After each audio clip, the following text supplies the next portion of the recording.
Hi guys! ఈరోజు నేను ఒక ఇన్‌స్టంట్ ఫుడ్ అయితే ట్రై చేద్దాం అనుకుంటున్నాను. హైఫెన్‌లో అయితే పన్నీర్ టిక్కా పిజ్జా అయితే తీసుకున్నాను. అండ్ ఇది కాస్ట్ వచ్చేసి ₹190 బట్ నాకు ఆఫర్‌లో ₹49కి వచ్చింది. ఆఫర్‌లో వచ్చింది కదా! టేస్ట్ ఎలా ఉంటుందో ఎందుకులే నెక్స్ట్ టైమ్ మళ్ళీ ఆర్డర్ చేసుకుందాం అని అయితే ఒకటే తీసుకున్నాను. సో, అది ఓపెన్ చేసిన వెంటనే మంచిగా ప్యాకింగ్ కూడా చేశారు. అదంతా చూస్తే మాత్రం ఫుల్ టెంప్టింగ్‌గా అనిపించింది. సో, నాకు ఆత్రం ఆగలేక నేను పాన్‌లో చేస్తే ఇలా మాడిపోయింది. చాలా బాధేసింది. ఇంకా దాన్నేం జేయాలనుకున్నా యాక్చువల్‌గా నా దగ్గర ఎయిర్ ఫ్రైయర్ ఉంది.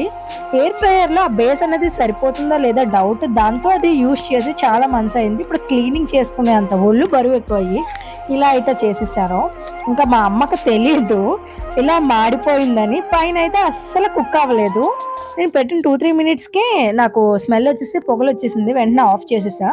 కొంచెం దాన్నయితే బెండ్ చేసి ఎయిర్ ఫ్రైయర్‌లో అయితే పెట్టాను. ఒక 6, 7 మినిట్స్ అయితే పెట్టాను. ఇంకా అది 3 వేస్‌లో అయితే చేసుకోవచ్చు. ఒకటి ఓవెన్, ఒకటి పాన్ ఫ్రై అండ్ ఒకటి ఎయిర్ ఫ్రైయర్.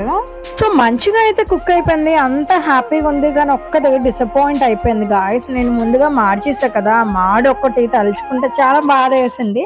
సో, ఫ్లేవర్ అయితే అరోమా అయితే అద్దిరిపోయింది. స్మెల్ చూస్తే నిజంగా టెంప్టింగ్‌గా అనిపించింది. అండ్ వాడైతే ఆరిగానో ఇచ్చాడు అండ్ చిల్లీ ఫ్లేక్స్ అయితే ఇచ్చేసాడు. నోట్‌తో చింపేసానని అనుకోవద్దు. ఇది ఎవరికి బయటోళ్ళకి పెట్టం. మా ఇంట్లోనే తింటాం కాబట్టి అలాంటి ఫార్మాలిటీస్ ఏమీ అయితే ఉండవు.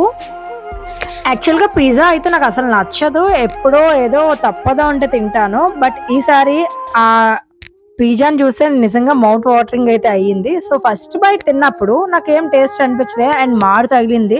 ఇదేంటి ఇలానే ఉంది ఎంత కష్టపడ్డానో అనిపించింది. ఇంకా సెకండ్ బైట్ నుంచి నిజంగా చాలా బాగుంది. పన్నీర్ తందూరి అయ్యింది కదా! దానివల్ల చాలా టేస్ట్ అయితే వచ్చింది. And capsicum, sweet corns, veggies అన్నీ కూడా యాడ్ ఆన్ అయిన వల్ల చాలా టేస్ట్ అయితే అనిపించింది.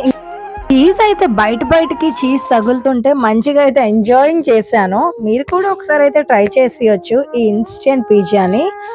ఇదే నా మాడిపోయిన పిజ్జా స్టోరీ. ఇంతే ఈ రోజుకి మీలో. Thanks for watching. Please do subscribe.